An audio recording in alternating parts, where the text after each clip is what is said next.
Pour la première de la saison avec Yann et Frank. Les boys, vous êtes salués. L'été a été correct. Comment ça s'est passé de votre bord? Vous n'avez pas arrêté de travailler pendant vous autres, là? Ben, on a roulé. Frank, as-tu pris des vacances? Moi, j'ai pris une semaine. Joey a pris un peu. On a réussi à rouler le podcast tout l'été. L'actualité était weird, on peut dire. Arthabasca était intéressant, mais outre Arthabasca, Trump en donnait un peu. Mais sinon, le Québec était raide mort. Ah, c'est dur. C'est dur. L'été, c'est vraiment dur. Tu sais, ceux qui font des... ceux qui remplacent des stations de radio traditionnelles, puis qui ont... Tu sais, des fois, on les juge parce que c'est souvent des juniors, c'est souvent des gens inconnus un peu. Mais ils n'ont pas de sujet. Pas de sujet, rien. Tout le monde est arrêté partout. Tu sais, c'est quasiment un chien. Mais avouons que ça a quand même reparti quand même assez raide. Tu sais, moi, souvent, mon stress du mois d'août, c'est ça. C'est de savoir s'il va y avoir des affaires à jaser, puis ça a été pas si mal. Puis, surprenamment, on dirait que ça repart quand même assez vite. C'est moi qui rêve? Non, ça repart assez vite, puis juste le début de semaine avec les sondages, puis tout ça, puis la rentrée parlementaire qui s'en vient, la CAQ qui va essayer de bricoler une espèce de remaniement qu'ils ont annoncé 2 mois à l'avance. Personne n'a compris pourquoi ils ont fait ça, là. Mais c'est clair qu'on n'est pas au bout de nos peines. Il y a aussi, je pense, un sujet qu'on ne parle pas assez, mais c'est la Christie de commission Galant sur sa clique. Là. Ils nous ont quand même fourré de 600 millions dans leur affaire, si c'est pas plus. Là. Avec personne n'est au courant, finalement, on commence à comprendre que tout le monde était au courant. Incluant les libéraux avant la CAQ, là, on peut même aller plus large que ça. Là.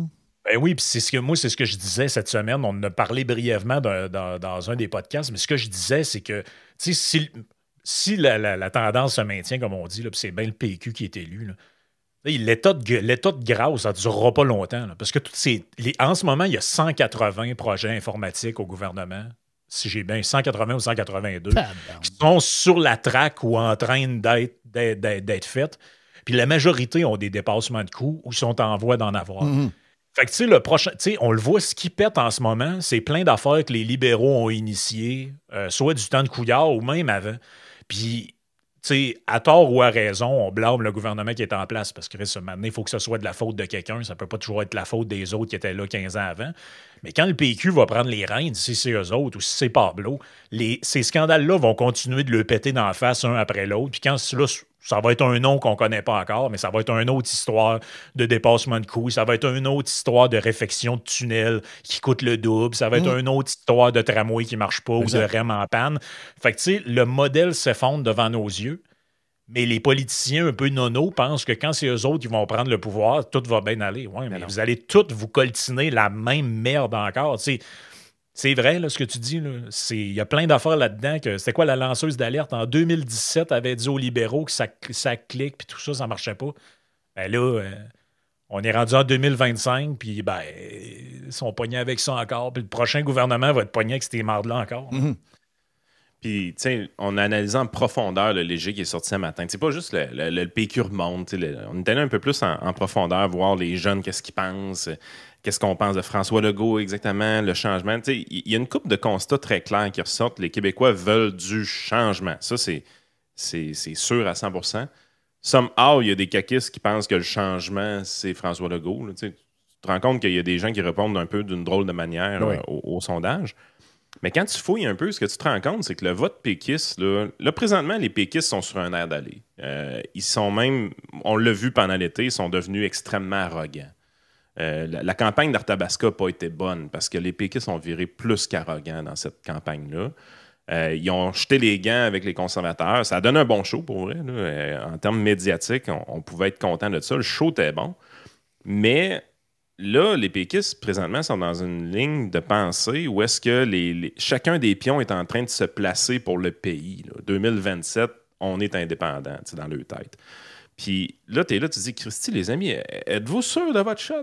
Parce que moi, là, quand on regarde vraiment là, en profondeur, là, ce qu'on se rend compte, c'est qu'il y a 27% des péquistes présentement que c'est pas des souverainistes. Oui. Et ça, c'est un hostifie de red flag. Il y a la moitié qui tripe sur... puis il y a la moitié qui tripe sur Carney aussi. La moitié tripe sur Carney, puis la moitié de la moitié est contre l'indépendance. Ouais, ça va pas solide, là. Ah, mais Pas solide, solide. C'est qui ce monde-là? Moi, je comprends plus rien. OK, moi, je vous le dis, là, le sondage, je comprends plus rien. C'est un pâté chinois. Il y a On Je sais pas comment n'est pas analyser. suivable, Carlis. C'est pas analysable, cette affaire-là. Voyons. Il y a une façon de le faire. La seule façon qui peut rendre ça cohérent, parce que les Québécois, ça reste pas des tarés.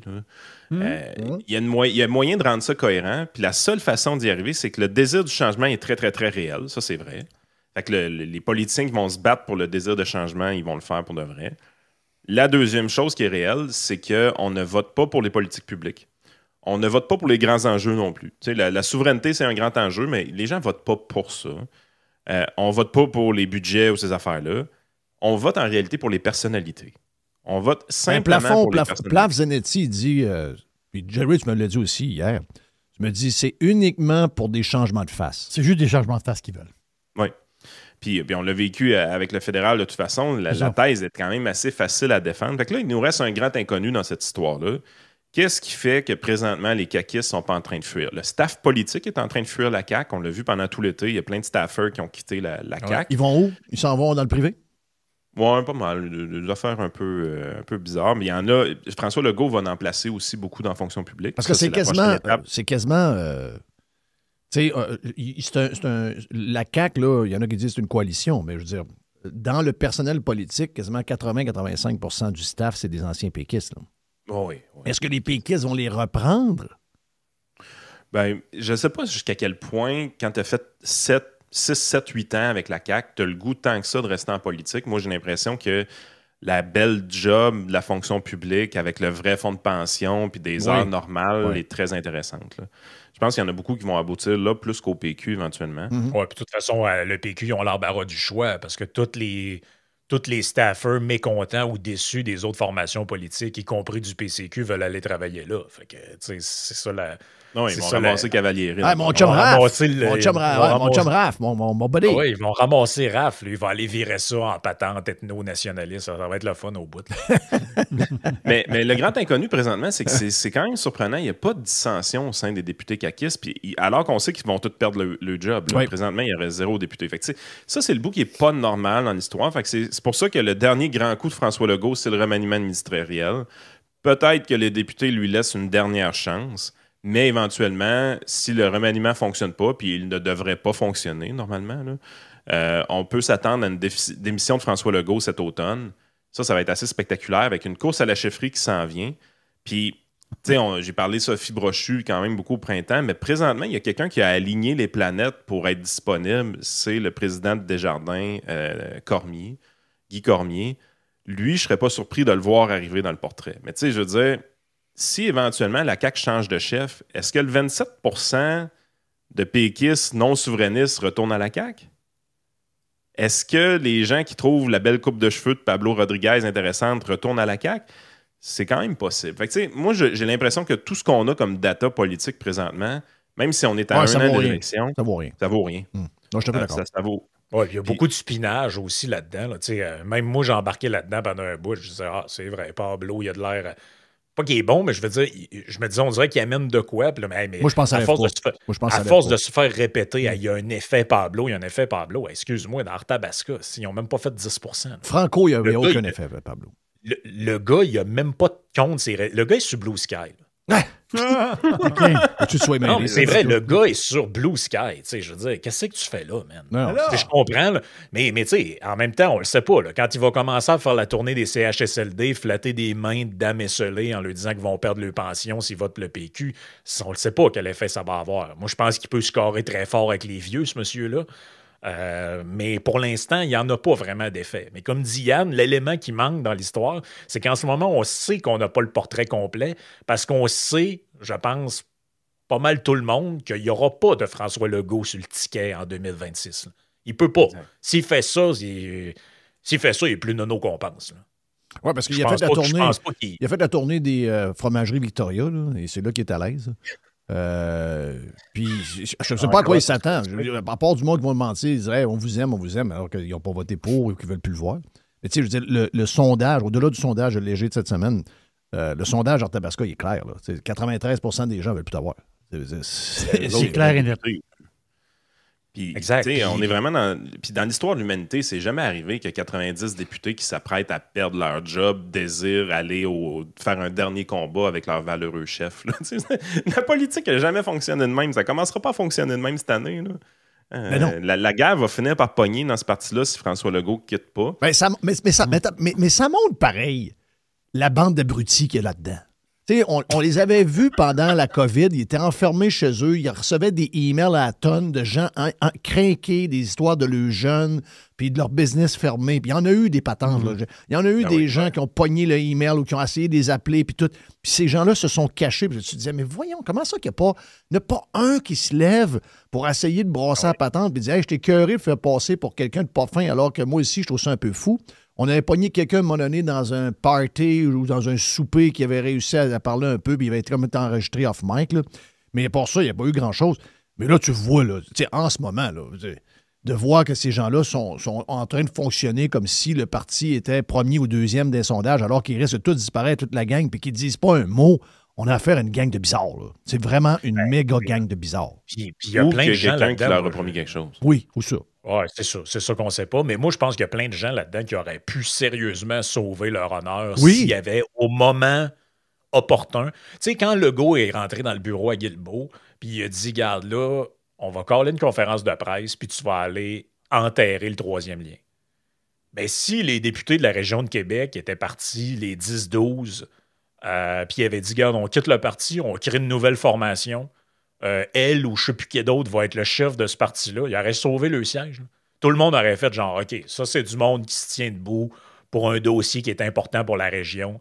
Ils ont sacrifié de l'argent, ils ont sacrifié de quoi, puis ils partent à l'aventure. Mais moi, je pense qu'ils ne seraient pas en train de disparaître. La raison pour laquelle ils disparaissent, c'est que les gens n'ont plus de respect pour du monde, qui on dirait qu'ils n'ont aucune valeur, aucun principe. Ils tiennent tu te dis, vous tenez à quoi finalement? Vous tenez à quoi?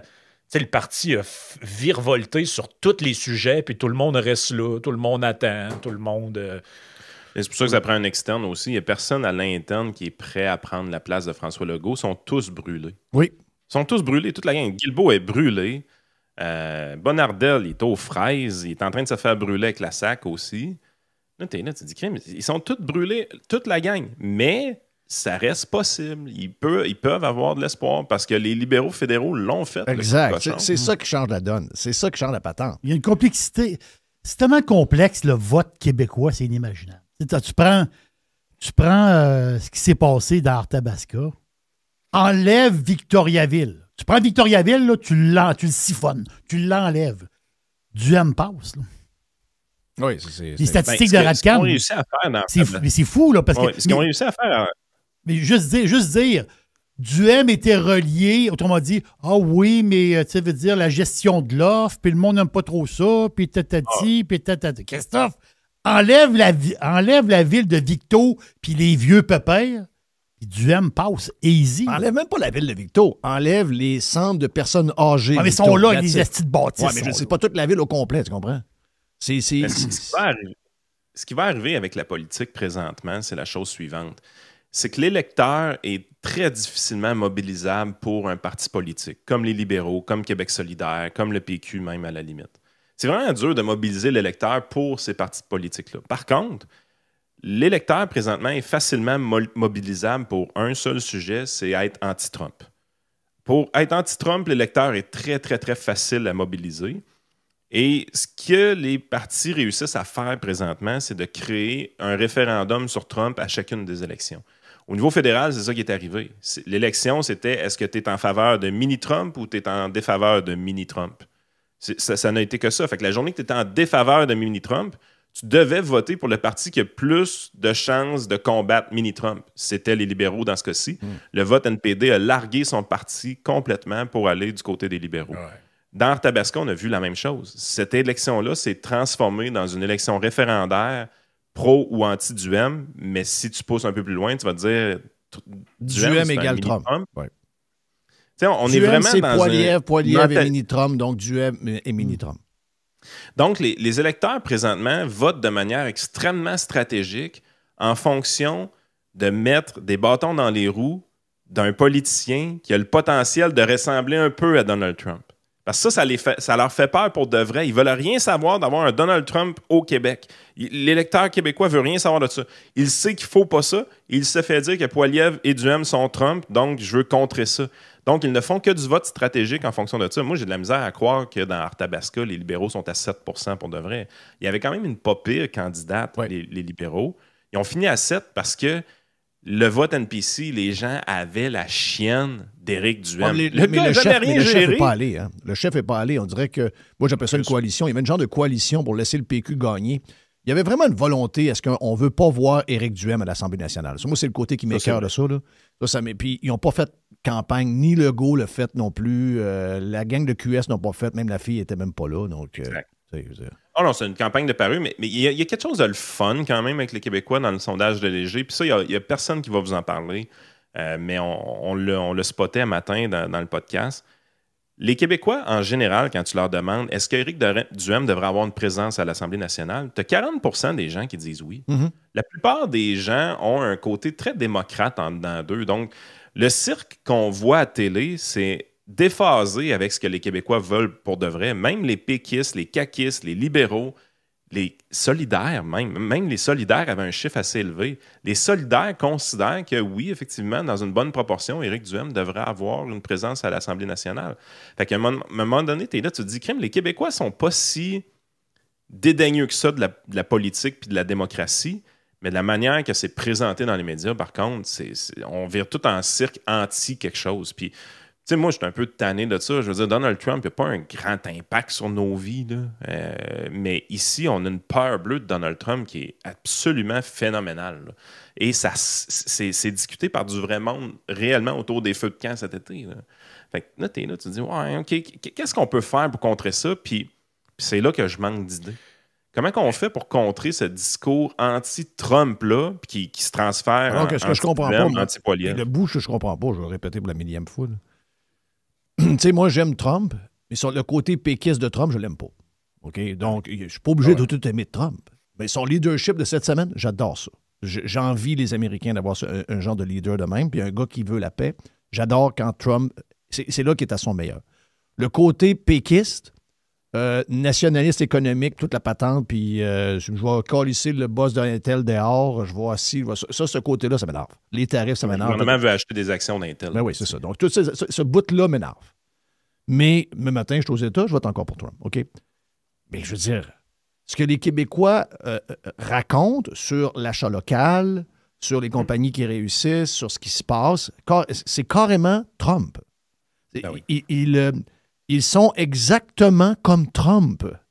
Ils détestent ce qu'ils aimeraient d'un politicien s'il y a un Trump québécois. Puis, quand on réussit à ne pas l'appeler Trump, vous comprenez? Mais vous prenez les mêmes idées, vous le mettez à la tête du Parti québécois, vous êtes pareil, le même idée. D'ailleurs, les politiciens ont un peu ces idées-là. Ben, Chris, c'est ça que les Québécois aiment. T'sais, cette semaine, je parlais à un gars, hey, la mayonnaise mag, c'est incroyable, l'achat. Oui. Ah oui, mais c'est Trump, ça! Ils s'en rendent pas compte. Non. Oui, mais ça, je pense que c'est ce que tu dis là, ça joue sur quelque chose de très profond, ancré chez nous, là, collectivement. C'est qu'on a une forme de mépris pour ce qu'on jalouse fondamentalement. Moi, je pense que comme on s'est comme inventé une histoire au Québec, que, on est gentil, on aime le consensus, on veut pas trop que ça brasse, on parle pas de religion, on parle pas de politique, puis d'argent à table, ce genre de trucs-là. Mais au fin fond de nous autres, là, je pense qu'on beaucoup rêveraient d'avoir un genre de leader de même, un peu autoritaire, un peu mal dégueu. Ben, tu sais, c'était le succès de la Baume à Québec, là. Oui. Un gars qui a mal engueulé, tu sais, puis tout ça. Ben, ça, c'est. Un brasseux. Un brasseux, un péteux de croche, tout ça.